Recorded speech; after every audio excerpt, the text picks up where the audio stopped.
Hello बच्चों, welcome to this video lecture Lipid Metabolism in Plants Part 3।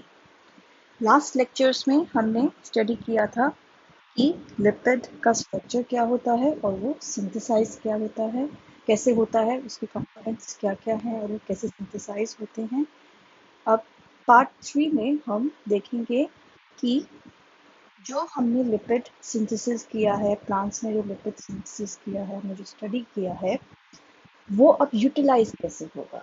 ठीक है, तो यूटिलाइज होने के लिए प्लांट्स उसको कुछ प्रोसेसेस के थ्रू लिपिड्स को चलाते हैं जिससे कि वो यूजेबल फॉर्म में कन्वर्ट होता है। Lipid as it is use नहीं होता, जो स्टोर्ड फॉर्म में जो लिपिड है वो कन्वर्ट किया जाता है सिंपलर फॉर्म्स।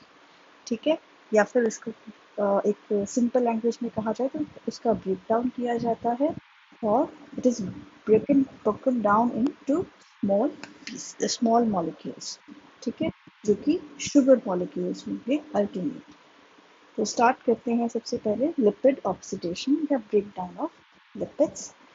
तो सबसे पहले जो लिपिड बना था जो कि ट्राई एसाइल ग्लिसरॉल था, स्टोरेज लिपिड। ठीक है, यहाँ मेम्ब्रेन लिपिड की बात नहीं हो रही है, यहाँ स्टोरेज लिपिड की बात हो रही है, तो उसी का ऑक्सीडेशन होगा, उसी का ब्रेक डाउन होगा। ठीक है, मेम्ब्रेन लिपिड्स को हम यहाँ पर नहीं यूज कर रहे हैं। एनर्जी के लिए जो लिपिड स्टोर थे वो ट्राई एसाइल ग्लिसरॉल होते हैं, स्टोरेज लिपिड्स होते हैं, तो उन्हीं का जो है यहाँ पर ब्रेक डाउन होगा। तो ट्राई एसाइल ग्लिसरॉल जो है वो ऑयल बॉडीज में, ऑलियोसोम अगर ध्यान हो या स्पिरोसोम उनको कहते हैं, तो उनमें स्टोर होते हैं। वहां पर एक एंजाइम होता है लाइपेज। ठीक है, वो लाइपेज एंजाइम जो है ट्राई एसाइल ग्लिसरॉल को उसके कंपोनेंट्स में एक तरह से ब्रेक कर देता है।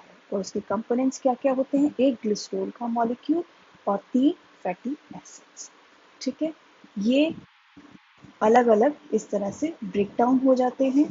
इसके बाद ग्लिसरॉल जो है वो साइटोप्लाज्म में चला जाता है। ठीक है, और वहां पर क्या होता है, ग्लिसरॉल पहले तो कन्वर्ट होता है ग्लिसरॉल 3 फॉस्फेट में in the presence of glycerol kinase enzyme, वो इसको कैटालाइज करेगा और एटीपी, एक मॉलिक्यूल एटीपी का यहाँ पर यूज होगा। फिर ग्लिसरॉल 3 फॉस्फेट जो है डाइहाइड्रोक्सी एसीटोन फॉस्फेट में कन्वर्ट होता है by the action of enzyme, by the catalysis by glycerol 3 phosphate dehydrogenase.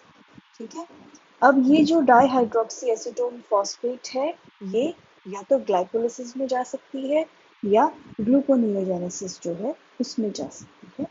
ठीक है, आगे फर्दर यूज के लिए, फर्दर एक तरह से कन्वर्जन्स के लिए, रिएक्शंस के लिए, वहाँ पर प्रोसेसेस के लिए ये भेज दिया जाता है। ठीक है, ये हुआ साइटोप्लाज्म। अब क्या होता है, फैटी एसिड्स जो हैं उनका ब्रेकडाउन। ठीक है, यूजुअली फैटी एसिड्स का ब्रेकडाउन दो तरह से हो सकता है, एक तो अल्फा ऑक्सीडेशन होगा, दूसरा बीटा ऑक्सीडेशन होता है। अल्फा ऑक्सीडेशन यूजुअली नहीं कह सकते, होता ही लॉन्ग चेन फैटी एसिड्स के लिए है।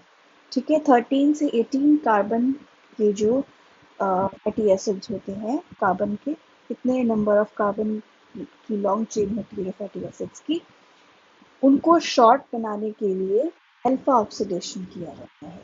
ठीक है, और अल्फा ऑक्सीडेशन से एक तरह से क्या होगा, इवन नंबर की जो चेन है वो ऑड नंबर ऑफ कार्बन की चेन में कन्वर्ट हो सकती है।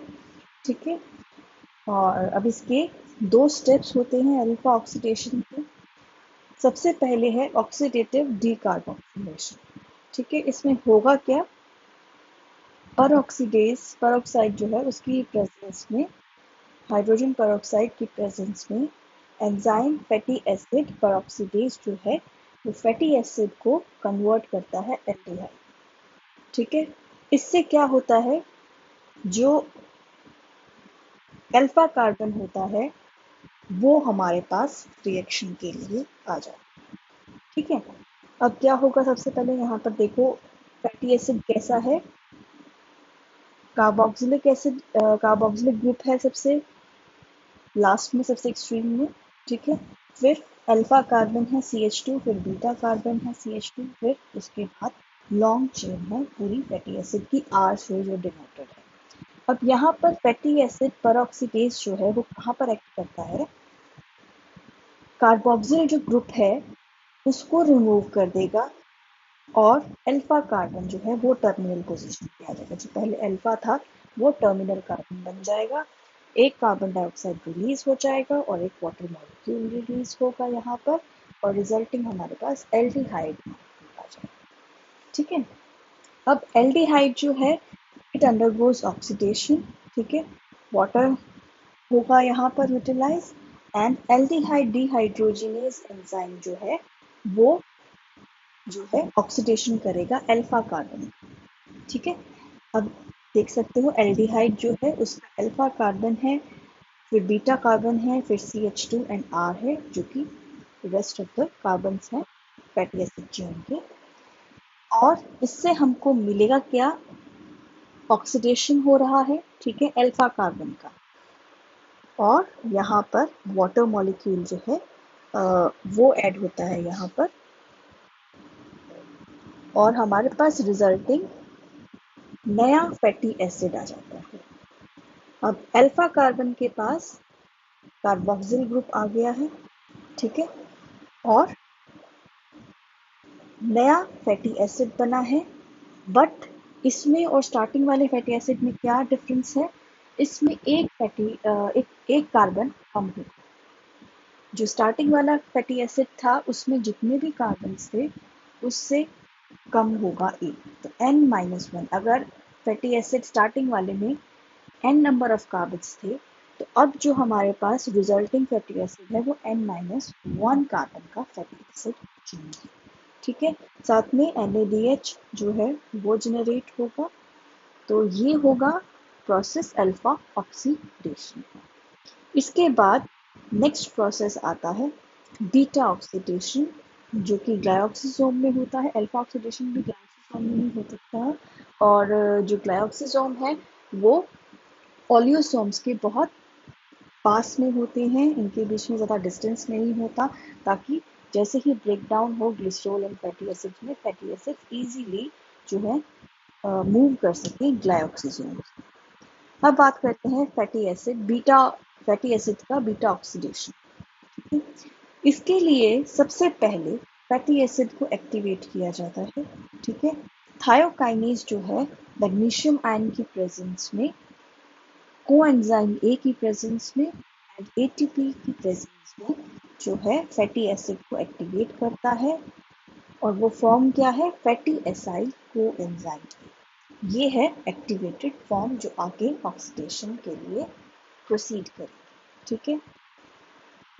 सेकेंड जो स्टेप होगा उसमें अनसेचुरेशन होता है, यानी एक डबल बॉन्ड जो है वो इंट्रोड्यूस होता है, दो हाइड्रोजन मॉलिक्यूल्स जो है वो रिमूव हो जाते हैं अल्फा और बीटा जो कार्बन्स हैं वहाँ से।